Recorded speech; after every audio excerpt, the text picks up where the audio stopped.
Hello, I'm Shiori Irie from Nagasaki Higashi High School. Today, I'm going to talk about something that shocked me recently. Have you ever heard of the phrases orphanage business and begging business before?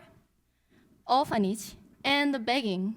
Both these words are not suitable with the word business, right? Today, I will tell you about orphanage businesses, begging businesses, which part of the world they are in, and my opinion about them. First, let's talk about orphanage businesses. One of the countries orphanage businesses are flourishing in is Cambodia. Look at this data. Tourism revenue in Cambodia had increased annually until 2019. Thanks to this revenue increase, Cambodia developing rapidly. However, this rapid development caused a lot of economic disparity. By the way, what do you imagine when you hear the word orphan? Do you think there are children who don't have parents? Well, in Cambodia, orphans often have parents too. That's because children can live more comfortably in orphanages than in their own homes. So the demand for orphanages has increased. Also, the word orphanage has the amazing power to gather much money and compassion from foreign supporters. There are orphanage tours, and foreign people can participate in them and interact with orphans. Participants can play with them, teach subjects, and so on. The people running orphanage businesses force children to practice dancing for many hours and to perform to visitors. They also force them to kiss and hug visitors. And sometimes the children even become prostitutes.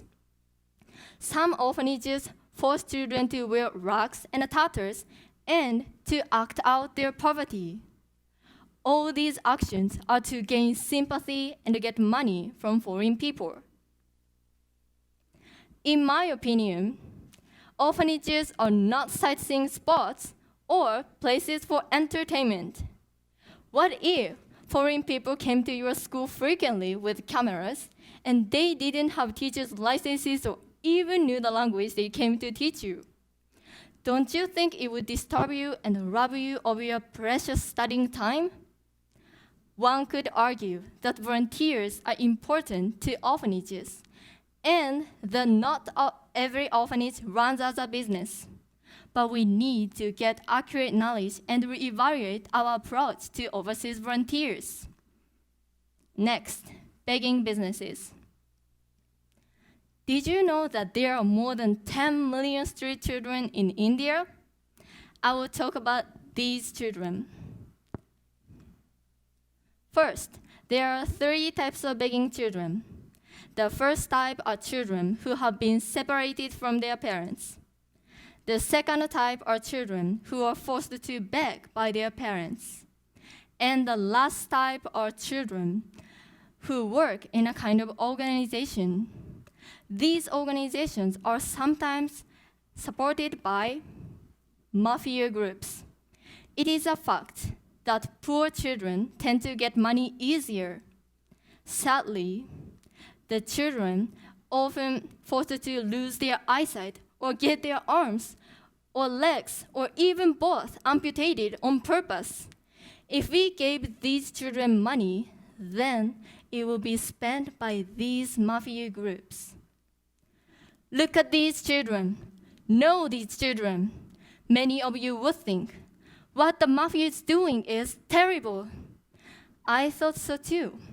However, there is a more complicated and tougher problem than this. It is true, the children are helped by the mafia. Some of the children think the adults who hurt them are more trustworthy than the people around them because many people are afraid of them, hate them, and keep away from them. Some even refer to the mafia as that. This is ironic, isn't it? International cooperator Kantahara said, I saw many people ignoring the homeless and street children when they came across them, but I believe it is wrong to ignore them as if nothing has happened and as if there's nobody there in front of you. That's something that we should not do as people who face social issues. This made me think deeply. It will be difficult for me to talk to homeless people if I came across them on the street. And even now, I don't have enough courage to do so. I've seen a begging person who didn't have his arms, and I met him once on 2 different days. But I couldn't do anything for him. I just felt scared. Perhaps it was partly because I was a junior high school student at the time, but I ignored him. Regarding begging businesses, some people say you should begging children food instead of money. But because children are used for business, we don't know this fact. So our compassion is used against us. We need to know the truth and change the way in which we contribute money. Perhaps one day, you will be able to travel abroad. So I'll tell you what I think. Firstly, participating in orphanage tours is not a good idea. Also, it's strange. Secondly, giving money away thoughtlessly is not good. However, it is also not good to ignore people in need. Rather, find out where it's best to donate your money before you find yourself in that situation. Thirdly, if one is not sure how you should treat the homeless, give them food instead of money, or try to contribute money you will give them to another cause. If you agree with me, let's work together and do these 3 things. Young people like me are going to play an important role in solving these issues. The topics I talked about today are heavy, shocking, and some people may feel bad while listening to stories like this and seeing pictures like this. So I think people in Japan seldom know about these problems. That's why I decided to talk about this topic. I want you to feel the same shock as I felt and to think and act as a member living in this world. I wish this presentation of mine will be one step towards solving these issues. Thank you for listening. Thank you, Ms. Juliet.